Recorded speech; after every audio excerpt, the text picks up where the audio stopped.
week I'm going to do something that I've never done before. What? Oh, wait, what is this? I've never done it? I think so. All right. I'm going to try needle felting with something other than wool that in some ways might even be better than wool. Wow. All right, well, tell me about it. I'm talking about polyester fiber fill.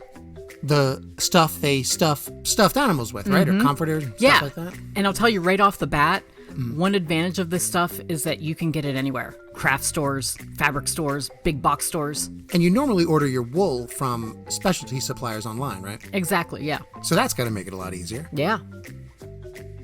Now, this is my first time trying fiber fill. Never done it. And I think it feels a little different than wool.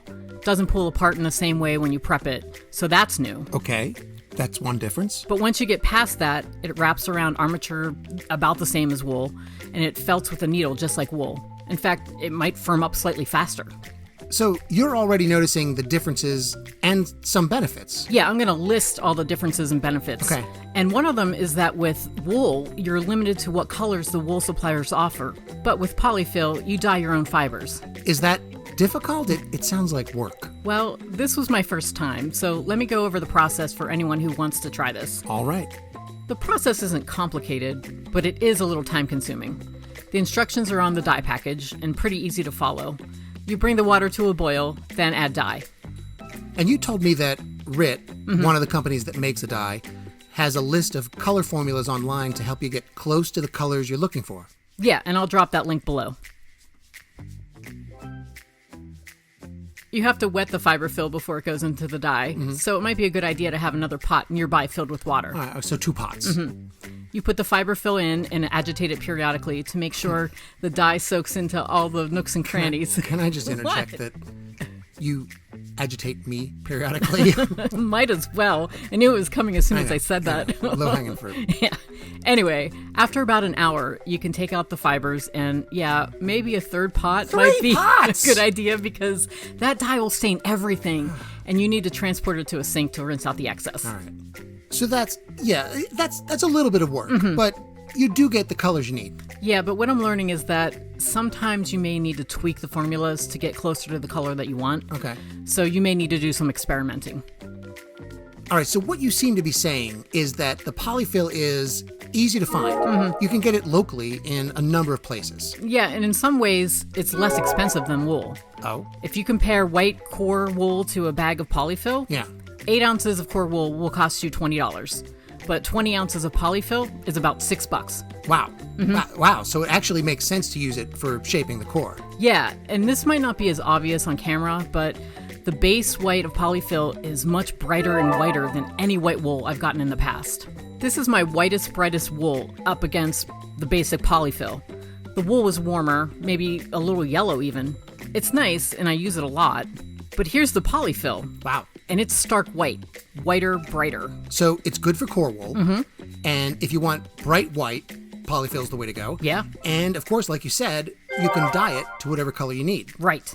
So I know you're just really learning about working with this stuff, and a lot of what you've learned is positive. Yeah. But is there anything weird or difficult about it? Well, some weird stuff, like sometimes, maybe because of the production process, you get these weird little zigzag fibers. Is that bad? Are they bad? How do you get rid of those? What are those? I just kind of separate the fibers, tease them out a little bit, and incorporate it back into the rest of the fibers. Okay, so it's not a big deal. No worse than weeding the organic matter out of wool.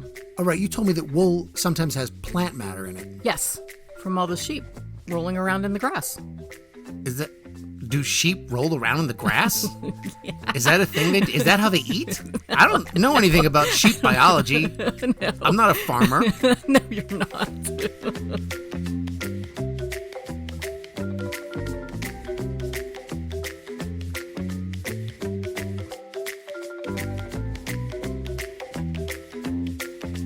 Another thing about these fibers is they're tough. They're polyester, so you can't just tear the fibers with your fingers like you can with wool. The easiest way around that is to just grab a pair of scissors and cut the fibers. After that, you just work it in and it's pretty seamless.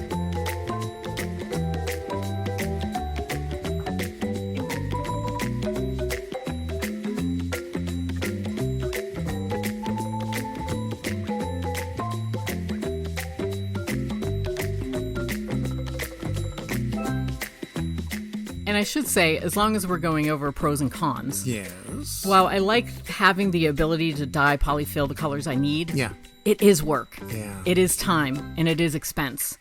Sometimes you only need a tablespoon or two of color to turn the white fibers yellow, but you have to buy the dye. Right. But it's not expensive, but it ain't free either. Exactly.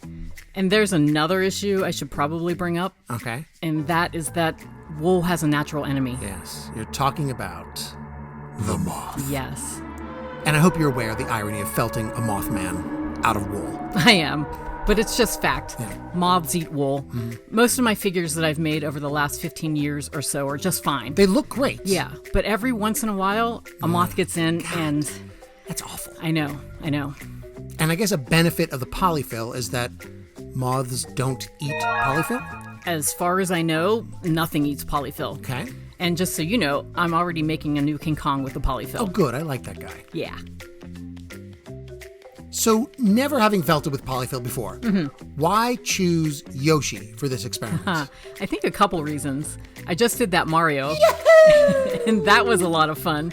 And we've been watching the videos of Super Nintendo World opening at Universal. I know you want to go. I do. I do too. I guess I have Nintendo on the brain, Yeah. and Yoshi actually has always been one of my favorites.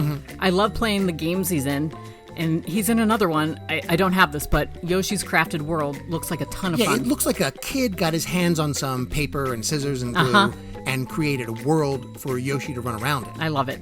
And we kind of put together a crafty background to feature your sculpt. So Yeah. let's take a look at him.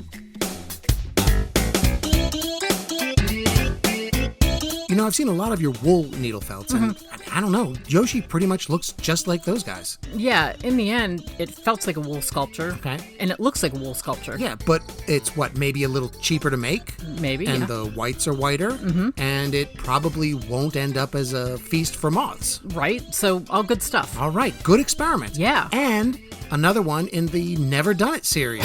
Yeah, but I'm definitely going to try it again. Good, yeah. I noticed just looking at the images, you also felted some little eggs or something. Yoshi eggs. Yeah, I've never played the Nintendo games. Are they? Does he eat those eggs? Is that some sort of food? No, or he produces them.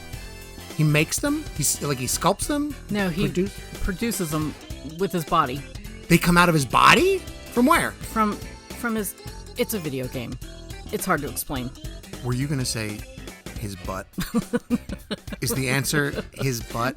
Because I don't know anything about Maybe. dinosaur biology. I'm not a paleontologist. No, you're I don't know where the eggs come from. I don't